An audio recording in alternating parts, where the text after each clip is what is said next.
ये कहानी है रिकरू नाम के एक लड़के की, जो कि आधा डीमन और आधा इंसान होता है। उसे जिम्मेदारी मिलती है अपने क्लैन का अगला सुप्रीम कमांडर बनने की, लेकिन रिकरू को उसका डीमन बनना बिल्कुल पसंद नहीं होता। लेकिन जब जब उसके दोस्तों पे कोई भी मुसीबत आती है, वो आता है अपनी असली डीमन फॉर्म में और अपने दुश्मनों को बिना किसी दया के वहीं खत्म कर देता है। इस एनिमे में आपको मिलेंगे डीमंस, मॉन्स्टर और जादूगर और कुछ ऐसी खतरनाक लड़ाइयाँ जिनसे पूरे शहर तक तबाह हो जाते हैं। आइए देखते हैं क्या रिकरू अपनी इंसानी जिंदगी चैन से जी पाएगा या फिर उसे अपने दोस्तों और परिवार को बचाने के लिए बनना पड़ेगा एक पूरा का पूरा डीमन।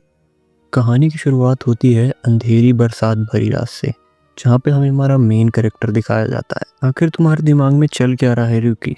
तो आखिर तुम यहाँ पे आ गए, और आओगे भी क्यों नहीं? आखिर तुम्हारे अंदर सुप्रीम कमांडर का खून जो दौड़ रहा है। लेकिन जैसे ही सुबह होगी, तुम फिर से अपने इंसानी रूप में आ जाओगे और भूल जाओगे कि तुम एक डीमन हो। तुम्हें मेरे बारे में इतना सोचने की जरूरत नहीं है, तुम एक नंबर के बेवकूफ हो। तभी रियुकी रिरिकू के सर पे अपनी तलवार रख देता है। मेरी इच्छा अभी भी वही है, जिस दिन से मेरी शक्तियां जागी हैं। रिकरू भी अपनी तलवार निकालता है और रियुकी पे हमला कर देता है। आखिर में मैं थर्ड कमांडर बन के रहूंगा और सारे डीमंस पे राज करूंगा। सारे डीमंस मुझे फॉलो करेंगे और मैं करूंगा नाइट परेड 100 डीमंस की। आगे हम नूरा क्लैन के एक बड़े से मेंशन को देखते हैं, जहाँ पे बहुत सारे डीमंस रहते हैं। आज के दिन रिकरू कोई अनाउंसमेंट करने वाला है, जिस कारण सभी डीमन हॉल में इकट्ठा हुए होते हैं। कियोरा कहती है, मास्टर हम किसके सामने लड़ रहे हैं? एक ऑर्डर दीजिए और हम सामने वाले को वहीं खत्म कर देंगे। नारू कहता है कि ऐसी कोई बात नहीं है और मैं बस चाहता हूँ कि आज तुम में से कोई भी स्कूल के पीछे वाली बिल्डिंग पे ना जाए। लेकिन हमें ऐसा क्यों करना है मास्टर?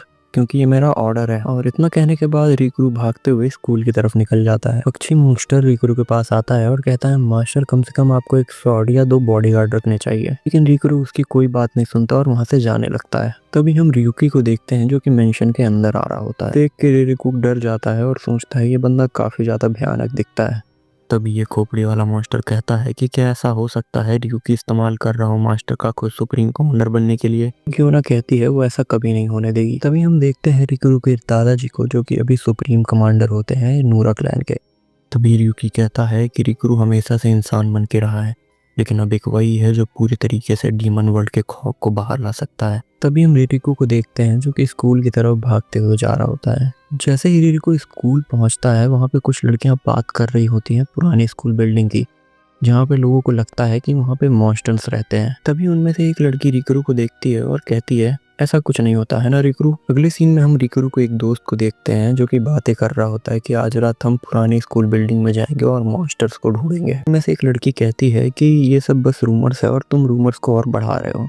जिस पे कि बिस्सू जी कहता है कि ये रूमर्स नहीं है और उसने 4 साल पहले एक डीमन को वहाँ पे देखा है। और इन सब की बातें सुन के रिकरू भी थोड़ा घबरा जाता है। तभी कि बिस्सू जी कहता है कि अगर तुम्हें यकीन नहीं है तो आज रात तुम भी हमारे साथ पुरानी बिल्डिंग में चलो मॉन्स्टर्स को देखने। अगले सीन में हम रिकरू को देखते हैं, जो कि बाहर जाने के लिए तैयारी होता है कि उसके दादाजी उसे रोक लेते हैं और कहते हैं तुम्हें अगला कमांडर बनना है नूरा क्लैन का।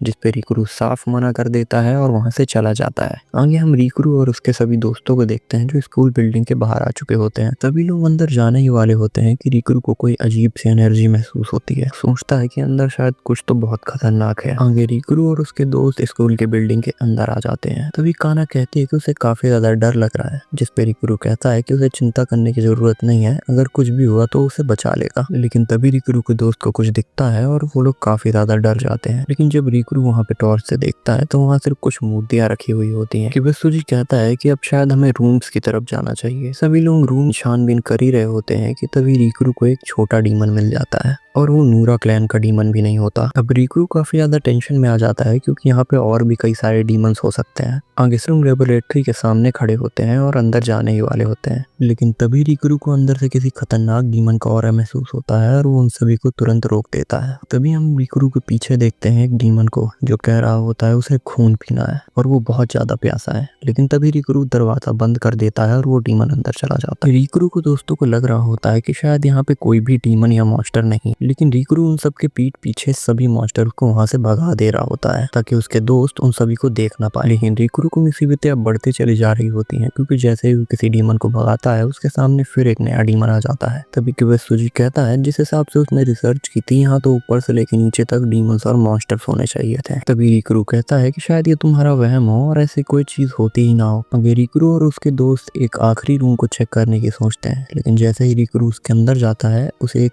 बहुत खतरनाक डीमन की प्रेजेंस महसूस होती है जो कि पिछले डीमन से कई ज्यादा पावरफुल होती है। तभी रिकुरु सोचता है अगर उसने हम पे हमला कर दिया तो हम सब नहीं बच पाएंगे। तभी हम एक डीमन को देखते हैं जो कि शायद किसी इंसान को खा रहा होता है और वो इन सभी की आहट सुन के उनकी तरफ बढ़ने लग जाता है। और जैसे ही रिकुरु और उसके दोस्त डीमन को देखते हैं वो सभी वहां से भागना शुरू कर देते हैं, लेकिन काना नाम की लड़की वहीं जमीन पर गिर जाती है और बेहोश हो जाती है। वो डीमन रिकुरु के ऊपर हमला करने के लिए बिल्कुल तैयार खड़ा होता है। रिकुरु को कुछ समझ नहीं आ रहा होता है कि अब वो क्या करे, लेकिन तभी रिकुरु को एक झटका महसूस होता है और वो अपनी डीमन फॉर्म में आने लग जाता है। लेकिन जैसे ही वो डीमन अटैक करने वाला होता है खिड़की से उस पर कोई हमला कर देता है। आगे हम नूरा क्लैन के उसी खोपड़ी वाले राक्षस को देखते हैं जिसने उस पर हमला किया होता है और यूकी ओना भी रिकुरु को बचाने पहुंच चुकी होती है। अब आपको कोई चिंता करने की जरूरत नहीं है क्योंकि मैं यहाँ पे आ चुकी हूँ। तभी खोपड़ी वाला राक्षस कहता है कि तुम्हारी हिम्मत कैसे हुई हमारे मास्टर को हाथ लगाने की। वहाँ मेंटिस वाला डीमन भी खड़ा हो जाता है, लेकिन यूकी ओना आती है और उसे अपनी आइस ब्रीज से जमा के स्कूल के बाहर फेंक देती है और वो डीमन भी इतनी ऊंचाई से गिरने के बाद मारा जाता है। ये सब रिकुरु भी पीछे से देख रहा होता है और उनसे पूछता है कि मैंने तुम्हें मना किया था यहाँ आने से,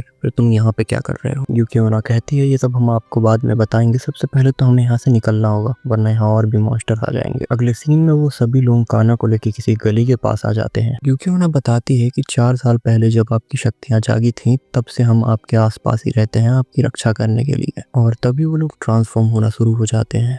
तुम दोनों तो क्लास 1 से हो। तभी वो खोपड़ी वाला डीमन कहता है कि मास्टर ये बहुत जरूरी है और आपको नूरा क्लैन का अगला लीडर बनना ही होगा। यूकी ओना कहती है चाहे इसमें कितना ही समय क्यों ना लगे हम आपका इंतजार करते रहेंगे। जिस दिन आप लीडर बनोगे फिर से नाइट परेड होगी 100 डीमंस की जैसे 4 साल पहले हुई थी, लेकिन मुझे उस बारे में कुछ भी याद नहीं है और मैं ऐसा ही रहना चाहता हूँ एक इंसान बनकर। तभी काना होश में आने लगती है और वो दोनों भी वहाँ से गायब हो जाते हैं। काना जैसे ही उठती है वो काफी ज्यादा घबरा जाती है और डरी हुई हालत में होती है। तभी रिकुरु बताता है कि यहाँ पे कोई मॉन्स्टर नहीं है और वो बस उसका एक वहम था। आगे रिकुरु काना को अपने घर ले जाता है जहाँ सभी उसका स्वागत कर रहे होते हैं। तभी खोपड़ी वाला डीमन कहता है कि अगर मैं थोड़ा सा और लेट होता तो मास्टर अपनी डीमन फॉर्म में आ जाते। यहाँ पे हम ओरिक्यू को देखते हैं जो सोच रहा होता है कि अब आखिर वो समय आ ही चुका है जब रिकुरु की पावर फिर से जाग रही है। अगले दिन हम ब्लॉसम ट्री को देखते हैं जिसके सामने रिकुरु आके खड़ा होता है। तभी उससे कोई कहता है तुम इतने डिप्रेस्ड क्यों दिख रहे हो, जब उस मॉन्स्टर ने हम पे हमला किया तब मैं कुछ भी नहीं कर पाया। अच्छा, यानी कि तुम ताकतवर बनना चाहते हो जबकि तुम्हें ताकतवर का मतलब भी नहीं पता है। तभी वो डीमन वहां से गायब हो जाता है। आगे हम एक लड़के को देखते हैं जो कि कुछ चिंदी डीमंस को मार रहा होता है। लॉर्ड जेन आप यहाँ पे हैं, मैं आपको कब से ढूंढ रहा था। आपको अपने आप पे ज्यादा जोर नहीं देना चाहिए। हाँ मुझे पता है। तभी हम नूरा क्लैन के मेंशन को देखते हैं जहाँ पे अजीब चेहरे वाली उड़न तस्तरी में कोई वहाँ पे आया हुआ होता है। ओ सुप्रीम कमांडर लॉर्ड जेन यहाँ पे आ चुके हैं, मुझे खुशी है तुम यहाँ पे आए और रिकुरु भी अभी आता ही होगा। मैं भी थर्ड कमांडर को देखने के लिए काफी बेताब हूँ। तुम अभी से रिकुरु को थर्ड कमांडर नहीं कह सकते, वो हमें काफी ज्यादा परेशान कर रहा है। मैंने उसे कई बार कहा है कि अब तुम्हें नूरा क्लैन की जिम्मेदारी अपने सर पे ले लेनी चाहिए और पूरी तरह डीमन बन के बुराई के साथ हो जाए, लेकिन हर बार उसका जवाब ना ही होता है। तभी रिकु भी अपने घर पहुंच जाता है और देखता है सभी मॉन्स्टर्स कुछ महंगी मिठाइयाँ खा रहे हैं। क्या तुम सब ने फिर से ये सब कहीं से चुराया है? मास्टर अब गलत समझ रहे हैं, ये सब लॉर्ड जेन गिफ्ट के तौर पर लेकर आए हैं। तभी रिकु खुश हो जाता है और लॉर्ड जेन के पास भागते हुए जाने लगता है। वहीं सारे डीमन लॉर्ड जेन को देख रहे होते हैं और बातें कर रहे होते हैं कि ये मास्टर के बचपन के दोस्त हैं। तभी रिकु भी वहाँ पे आ जाता है और वो दोनों बैठकर बातें करने लगते हैं। लेकिन कुछ देर बाद यूकी ओना उनके लिए टी लेकर आती है, लेकिन गलती से वो रिकु के ऊपर गिर जाती है, जिस पर लॉर्ड जेन काफी ज्यादा गुस्सा होते हैं और उसे डांट देते हैं, जिससे वो डर के वहाँ से भाग जाती है। मास्टर मुझे माफ कीजिएगा, मैं क्लैंस की जर्नल मीटिंग अटेंड नहीं कर पाया। कोई बात नहीं, वो बस कुछ बूढ़े लोगों की बकवास है। मास्टर अब आपको ऐसा नहीं कहना चाहिए क्योंकि हम दोनों को पता है कि आप अगले सुप्रीम कमांडर बनेंगे सभी क्लैंस के। ओ अब बस भी करो, ऐसा कुछ नहीं होने वाला, मैं तो बस एक नॉर्मल इंसान हूँ। रिकुरु को इस बात से जेन काफी ज्यादा गुस्सा हो जाता है और रिकुरु के ऊपर चिल्लाने लगता है। रिकुरु कहता है अजीब नहीं होगा कि सारे डीमंस का सुप्रीम कमांडर एक ह्यूमन है, तुम्हारे जैसे कमजोर इंसान का तो मर ही जाना ठीक है। तभी लॉर्ड जेन खांसने लग जाता है और हमें पता चलता है लॉर्ड जेन फिजिकली काफी कमजोर है, जिस वजह से वो पावर यूज करने के बाद बीमार पड़ जाता है। आगे हम जेन की उड़न तस्तरी को देखते हैं जिसके अंदर बैठा हुआ ये सपोला मॉन्स्टर उसे भड़का रहा होता है। लॉर्ड जेन नूरा क्लैन का नया कमांडर एक बेवकूफ है और अब हमें उन्हें छोड़ के खुद से आगे बढ़ना चाहिए। तभी हम रिकुरु को देखते हैं जो कहता है कि आप ही ने लॉर्ड जेन को यहाँ पे बुलाया था है ना, जबकि वो ऐसी कंडीशन में ट्रेवल भी नहीं कर सकते। आप बहुत ही ज्यादा खुदगर्ज है। खुदगर्ज? फिर तो तुम्हें नूरा क्लैन के बारे में कुछ भी नहीं मालूम। तभी ये पक्षी मास्टर कहता है कि मास्टर रिकरू, आपको शायद कोई गलत फहमी हुई है। ये मैप है नूरा क्लैन के 100 डीमन नाइट परेड का। ये है नूरा क्लैन और काफी सारे ग्रुप नूरा क्लैन से एफिलिएटेड हैं, जैसे कि लॉर्ड जेन का ग्रुप। पुराने जमाने में जापान कई सारे डीमंस का घर था, जैसे कि demon of sea, demon of mountain, demon of object, demon of creatures. लेकिन वो सभी काफी ज्यादा कमजोर डीमंस हैं और उन सभी को बचाना नूरा क्लैन की ड्यूटी है। तभी हम लॉर्ड जेन को देखें जो कि कहते हैं उस लड़के को अपनी ड्यूटी का कोई अंदाजा नहीं है और अब सुप्रीम कमांडर भी बूढ़े हो रहे हैं। लगता है नूरा क्लैन का अंत जल्दी आने वाला है। यहाँ रिकुरू लॉर्ड जेन से माफी मांगने के लिए उनकी कार्ड के पीछे जा रहा होता है। तभी हम देखते हैं सपोला मॉन्स्टर जेन के ऊपर हमला कर देता है। तुम्हें अब नूरा क्लैन से इतनी दिक्कत हो रही है कि तुम इस हद तक आ चुके हो। सपोले मॉन्स्टर को कोई कह रहा होता है कि अगर जेन नूरा क्लैन का साथ देता है तो तुम उसे वहीं खत्म कर देना। रिकुरू भी दौड़ते हुए जेन के पास पहुंच जाता है। तभी पक्षी मॉन्स्टर कहता है, मास्टर रुके, वहाँ कुछ तो हो रहा है। तुम धोखेबाज, आखिर तुम्हारी लॉयल्टी का क्या हुआ? मुझे लगता है तुमने मुझे पहले धोखा दिया। तुम हमेशा नूरा क्लैन के पीछे छुप जाते हो, वजह से मुझे आगे आना पड़ा। अगर तुम थोड़े और ताकतवर होते तो मुझे ऐसा नहीं करना पड़ता। मैं तुमसे परेशान हो चुका हूँ। अभी भी मेरे पास करने के लिए काफी कुछ बचा है और मैं यहाँ तुम्हारे हाथों से नहीं मरने वाला। तभी सपोला जेन के ऊपर हमला कर देता है, लेकिन पक्षी वाला मॉन्स्टर उसे टक्कर मार के जेन को बचा लेता है। तभी वहाँ रिकुरू आता है और कहता है, जेन तुम ठीक तो हो ना? मैं यहाँ तुमसे माफी मांगने आया था। तभी जेन पूछता है कि तुम्हारे बॉडीगार्ड कहाँ हैं? तुम्हें पता है ना मैं तुम्हें नहीं बचा पाऊंगा। वाह क्या अपॉर्चुनिटी है। अब मैं तुम दोनों को मार के अपना खुद का एक ग्रुप बनाऊंगा और फिर से अपनी गर्दन लंबी करके दोनों के ऊपर हमला कर देता है। तभी अचानक रिकुरू के अंदर का डीमन जाग जाता है और कहता है, तुम वहीं पे बैठे रहो, और अपनी स्वॉर्ड निकाल के उस सपोले पे हमला कर देता है। वो हमला इतना शक्तिशाली होता है कि उसके 2 टुकड़े हो जाते हैं। आखिर कौन हो तुम? ये मास्टर रिकुरू की डीमन फॉर्म है। क्या हाल है जेन? तभी जेन को पता चलता है कि रिकुरू असल में आधा इंसान और आधा डीमन है। तभी जेन कहता है कि अभी तुम जिस हालत में हो तुम 3rd कमांडर बन सकते हो, है ना? लेकिन रिकुरू उसका जवाब नहीं देता और उसे ट्रेनिंग के लिए इन्वाइट करता है, जहाँ पे जेन उससे वादा करता है कि अब मरतम तक उसकी लॉयल्टी सिर्फ रिकुरू के लिए रहेगी। उसके बाद जेन अपनी उड़न तस्तरी में वहाँ से निकल जाता है। रिकुरू उस पक्षी मॉन्स्टर को बताता है कि वो 3rd कमांडर बनने वाला है। अगली सुबह हम यूकियोना और उस खोपड़ी वाले मॉन्स्टर को देखते हैं जो स्कूल जा रहे होते हैं और रिकुरू की मॉम उसे बुलाती है और लंच देने के लिए कहती है। तभी हम रिकुरू को देखते हैं जिसके सर में काफी ज्यादा दर्द होता है और उसे ये भी याद नहीं होता कि आखिर कल रात हुआ क्या था। तभी वहाँ पे के बस सूजी आता है और कहता है कि तुम दोनों ने उस चीज को वहाँ पे देखा है क्या? तुम किस बारे में बात कर रहे हो? कि वे सूजी उसे पकड़ लेता है और कहता है, वो मॉन्स्टर जो तुमने पुरानी बिल्डिंग में देखा था। तभी वहाँ पे यूकियोना आ जाती है और कहती है, शायद तुम दोनों ने उसे खुद से नहीं देखा और वहाँ से डर के भाग गए। ये तुम क्या कह रही हो? मैं आखिरी तक था लेकिन मैं उसे देख नहीं पाया। तो मेरे हिसाब से वहाँ पे कोई भी मॉन्स्टर नहीं होगा। यूकियोना तुम यहाँ पे क्या कर रही हो? ओह मैं आपको यहाँ पे लंच देने के लिए आई थी। तभी रिकुरू उसे लेकर पीछे वाली गली में आ जाता है। मैं नहीं चाहता तुम सब इसमें मेरे आसपास घूमो, मैं यहाँ पे आराम से रहना चाहता हूँ। मास्टर आप उसकी चिंता मत कीजिए, मैं किसी को भी आपकी बॉडी का सीक्रेट पता नहीं चलूंगी। लेकिन रिकुरू को कुछ समझ नहीं आता। अच्छा ठीक है, बस मुझे स्कूल में मास्टर मत कहना। तभी रिकुरू की क्लास में एक नई लड़की आती है जो कि कोई मामूली लड़की नहीं होती है। उसका नाम होता है यूरा केंकाइन, जो कि टोक्यो से होती है। आगे हम एक आदमी को देखते हैं जो कि नशे की हालत में कहीं जा रहा था, लेकिन तभी उसकी नज़र एक गली की तरफ जाती है। जब वो ध्यान से वहाँ देखता है तो वहाँ एक आदमी किसी औरत को खा रहा था, जिसे देख के वो काफी ज्यादा घबरा जाता है। तभी वो आदमी उसे देख लेता है। हम फिर से किबुत्सुजी को देखते हैं जो अपने ग्रुप के साथ डीमंस और मॉन्स्टर्स के बारे में बातें कर रहा होता है। तभी किबुत्सुजी अपने दोस्तों से पूछता है कि आखिर तुम्हें पता है फायर डीमन का काम क्या होता है? जिसपे पीछे से यूरी है कि लोगों के अंदर खौफ पैदा करना। और सबसे खतरनाक मॉन्स्टर वो होते हैं जो पूरी तरीके से जानवर होते हैं और वो काफी ज्यादा दिमागदार भी होते हैं। उसकी बातें सुन के किबुत्सुजी का ग्रुप उसके लिए ताली बजाने लगता है। तभी रिकुरू सोचता है शायद ये लड़की भी मॉन्स्टर्स के पीछे पागल है, और उसकी बातें सुन के किबुत्सुजी उसे उसका पैरानॉर्मल पेट्रोल ग्रुप ज्वाइन करने के लिए कहता है। किबुत्सुजी बताता है कि एक ऐसा ग्रुप है जो कि भूत और मॉन्स्टर्स के बारे में रिसर्च करता है, और जबरदस्ती रिकुरू और काना को भी उसमें घसीट लेता है और कहता है हम हमारी फर्स्ट मीटिंग रिकुरू के घर पे रखेंगे क्योंकि उसका घर भूत बंगले जैसा दिखता है और उसके पड़ोसियों को लगता है कि वहाँ पे काफी सारे भूत रहते हैं,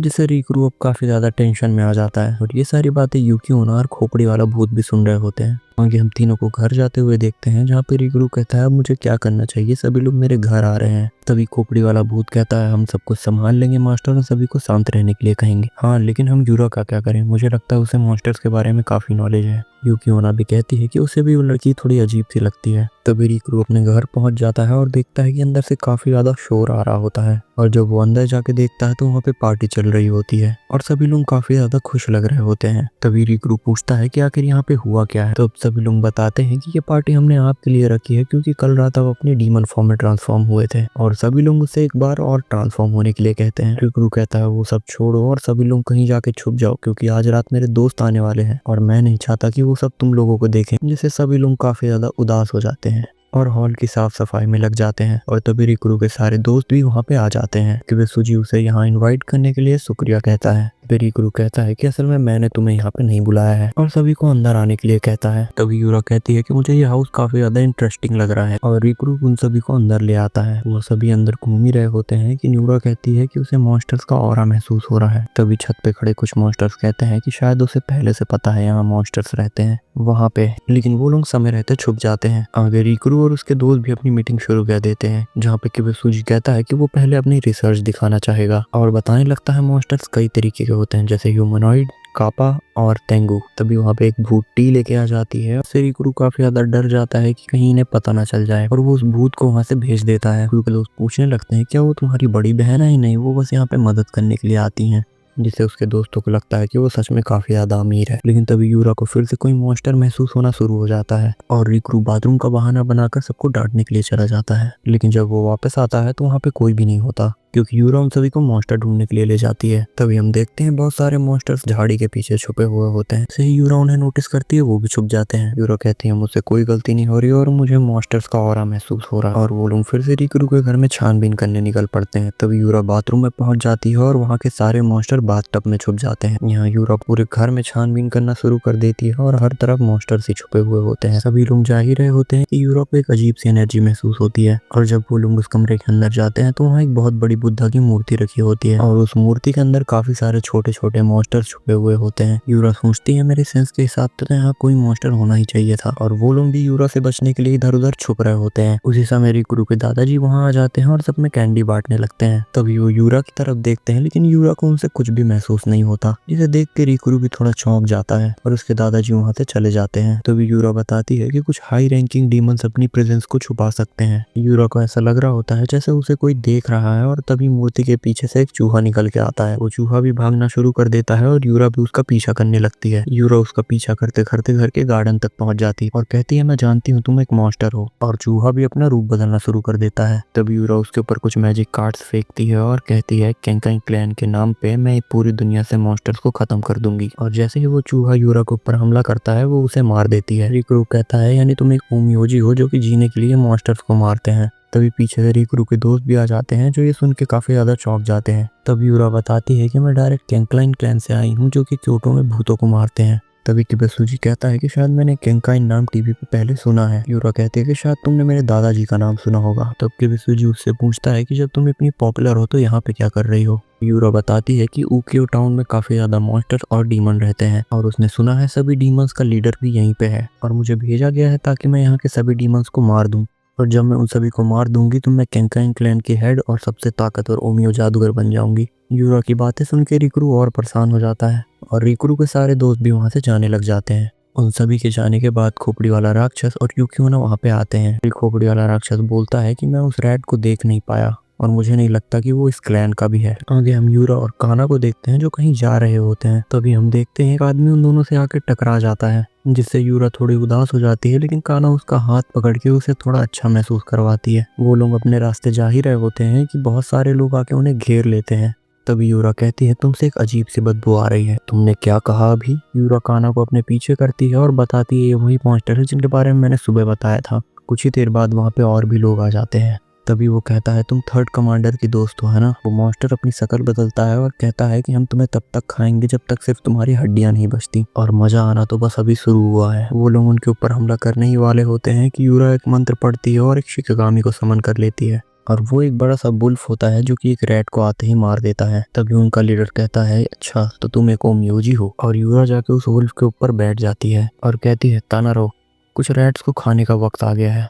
हम देखते हैं वो वुल्फ रैट्स को बुरी तरीके से मार रहा होता है और उन सभी के चित्रे उड़ा देता है, जिसे देख के वो सब काफी ज्यादा टेंशन में होते हैं। तभी यूरा कहती है क्यूसो, एक जायंट रैट जिसने कैट्स को हरा दिया। मैंने नहीं सोचा था कि उसकी दोस्त एक ओमियोजी होगी। जैसे ही वो यूरा के चेहरे को छूने वाला होता है तब उसके हाथ पे एक थप्पड़ मारती है और कहती है मुझे छूना मत गंदे चूहे। वहीं पीछे काना को बहुत सारे चूहे घेर लेते हैं। यूरा कहती है कि उसका इन सबसे कुछ भी लेना देना नहीं है, उसे जाने दो। तुम अपने शिकिगामी को वापस क्यों नहीं भेज देती हो? और यूरा तुरंत अपने शिकिगामी को पेपर में बदल देती है। तभी वो यूरा को एक थप्पड़ मारता है और वो लोग उन्हें पकड़ लेते हैं। यहाँ नूरा क्लैन के 2 डीमंस बात कर रहे होते हैं कि वो चूहा क्यूसो क्लैन का था। उन्होंने बाकानेको क्लैन से फर्स्ट स्ट्रीट का कब्जा भी छीन लिया है और वहाँ पे बहुत ज्यादा उधम मचा रहे हैं। तभी पीछे से खोपड़ी वाला डीमन आता है और कहता है बाकानेको क्लैन हमेशा से फाइटिंग में अच्छे नहीं थे, शायद इसीलिए वो लोग क्यूसो क्लैन से हार गए हो। तभी हम बाकानेको क्लैन के कुछ लोगों को देखते हैं जो कि क्यूसो क्लैन से बच के भाग रहे होते हैं, जिनमें से 2 अपने बॉस को बचाने के लिए अपने आप को सेक्रीफाइस कर देते हैं और उनका बॉस उनके लिए कुछ भी नहीं कर पाता और वहां से भाग जाता है। गुरु को देखते हैं जो कि ब्लॉसम ट्री के नीचे बैठा होता है। तभी वहाँ पे क्यूसो क्लैन का एक चूहा आता है और बताता है कि उसने देखा है उसके 2 दोस्तों को कुछ बुरे लोगों ने किडनैप कर लिया है। रिकुरु अपने क्लैन मेंबर से मदद मांगने जा ही रहा होता है कि वो चूहा बोलता है कि यूरा एक ओमियोजी है और तुम बाकी मदद नहीं मांग सकते, और अगर कुछ भी हुआ तो मेरी क्लैन तुम्हारी मदद करेगी, प्लीज आपको खुद से अपने दोस्तों को बचाना होगा। लेकिन रिकुरु के पीछे से एक छोटा मॉन्स्टर उसकी बातें सुन लेता है और रिकुरु तुरंत अपने दोस्तों को बचाने के लिए निकल जाता है और वो चूहा रिकुरु को बेवकूफ बना के अपने बेस में ले जाता है, जहाँ ऊपर 2 चूहे हमला कर देते हैं और उसे पकड़ के अंदर ले जाते हैं। तभी उसके सामने वो पहले वाला मॉन्स्टर होता है जो बताता है कि मैं क्योसो हूँ, क्योसो क्लैन का हेड।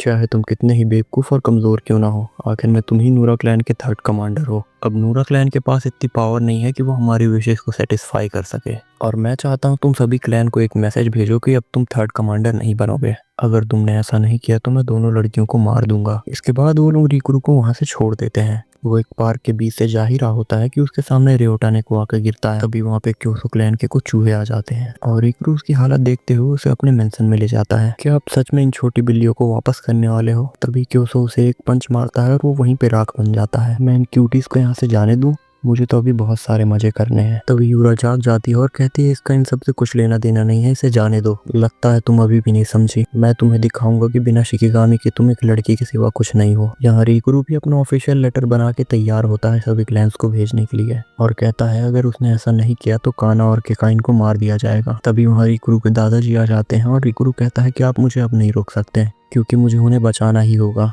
रिकुरु, ये तुम्हारे और क्योसो क्लैन के बीच का मामला है, इसे तुम्हें ही सुलझाना होगा। मेरे पास कोई भी शक्ति नहीं है और जो मैं कर सकता हूँ वो यही है। तभी रियोटाने को अपनी नींद से जाग जाता है और बताता है कि क्योसो क्लैन कभी भी अपना प्रॉमिस पूरा नहीं करती है और ये सब मेरी वजह से हुआ है, तो इसे भी मुझे ही सुलझाना पड़ेगा। और ऐसा कह के वो वहाँ से जाने लगता है, लेकिन बाहर जाते ही वो गिर जाता है जहाँ पे सारे मॉन्स्टर्स उसकी मदद करने के लिए आ जाते हैं। मेरा खून खौल रहा है। तभी रिकुरु के अंदर का डीमन उससे कहता है कि तुम्हें अभी तुम्हारी पावर्स के बारे में पता नहीं है, इसलिए तुम्हारे इस काम को मैं संभालूंगा। और तुरंत ही रिकुरु अपनी डीमन फॉर्म में आ जाता है, जिसे देख के सभी लोग चौंक जाते हैं। लगता है हमें आज चूहों के शिकार पे जाना है। तभी हम क्योसो को देखते हैं जो कि यूरा और काना को मारने के लिए आगे बढ़ रहा होता है। काश अगर मेरे पास एक शिकिगामी होता तो मैं कुछ कर पाती। और उसकी आंखों के सामने क्योसो उसके शिकिगामी को खा जाता है। तभी पीछे की दीवार टूटती है और नूरा क्लैन के सभी डीमंस वहाँ पे आ जाते हैं। लॉर्ड क्योसो, आखिर कौन है ये लोग? मैं खुद इन्हें पहली बार देख रहा हूँ। शायद ये नाइट परेड ऑफ 100 डीमंस है। तुम सब ये क्या कर रहे हो? किसने तुम्हें यहाँ आने का ऑर्डर दिया? तुम्हें पता नहीं लॉर्ड की इजाजत के बिना तुम हमला नहीं कर सकते। लॉर्ड तुम्हारी आंखों के सामने खड़े हैं। क्या बोल रहे हो तुम? ये अगले सुप्रीम कमांडर है नूरा क्लैन के। तो तुमने सबको लेटर भेजा जैसा तुमने प्रॉमिस किया था? क्या तुम इसकी बात कर रहे हो? और उन कागजों को वहीं फाड़ देता है। आखिर ये तुम क्या कर रहे हो बेवकूफ? तभी काना और यूरा को बचाने के लिए खोपड़ी वाला डीमन तुरंत पहुंच जाता है। तो ये है डीमंस का सुप्रीम कमांडर। यूरा, हमें जल्दी से यहाँ से निकलना होगा। और मौका मिलते ही वो दोनों उस पिंजरे से भाग जाती हैं। तुम्हारी मुझे बेवकूफ बनाने की हिम्मत कैसे हुई? मैं तुम्हें मार डालूंगा। तभी रेड्स और 100 डीमन नाइट परेड के बीच फाइट शुरू हो जाती है। कूरो, चलो देखते हैं कौन सबसे ज्यादा मारता है। तभी कूरो अपने डांस ऑफ ब्लैक वेपन्स से 2 लोगों को तुरंत मार देता है। यहाँ खोपड़ी वाला डीमन भी पंचेस में लोगों को ढेर कर रहा होता है, क्योंकि उन्हें भी अपनी आइस ब्रीज से सबको जमा देती है। तो ये तो बाकानेको क्लैन का हेड है। मैं तुम्हारा दुश्मन हूँ।